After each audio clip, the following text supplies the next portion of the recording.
ભારત સરકારે ગાર્મેન્ટ ઉદ્યોગને મોટી રાહત આપતા કપાસની આયાત ડ્યુટીમાં અસ્થાયી મુક્તિ આપી છે। 19 ઓગસ્ટથી 30 સપ્ટેમ્બર સુધી કપાસની આયાત પર કોઈ ડ્યુટી લાગશે નહીં। આ નિર્ણયથી ટેક્સટાઇલ ક્ષેત્ર અને વૈશ્વિક બજારમાં વધુ સ્પર્ધાત્મક બનવામાં મદદ મળશે। ભારતીય કાપડ ઉદ્યોગ હાલમાં અનેક પડકારોનો સામનો કરી રહ્યો છે। ખાસ કરીને અમેરિકા દ્વારા રશિયન તેલની ખરીદી બદલ ભારતીય ઉત્પાદનો પર લાદવામાં આવેલી 50% જેટલી ઊંચી ટેરિફના કારણે આ ઉદ્યોગ મુશ્કેલીમાં હતો।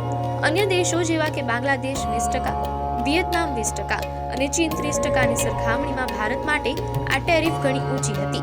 આ સંજોગોમાં કપાસની આયાત પર અગાઉ લાગતી 11% ડ્યુટી પણ ઉદ્યોગ માટે બોજારૂપ બની રહી હતી।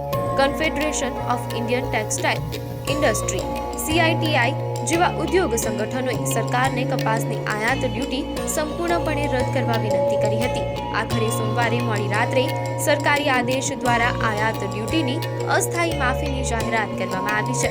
આ નિર્ણયથી ગાર્મેન્ટ ઉદ્યોગને મોટી રાહત મળશે અને તે વૈશ્વિક બજારમાં પોતાની સ્પર્ધાત્મકતા જાળવી શકશે।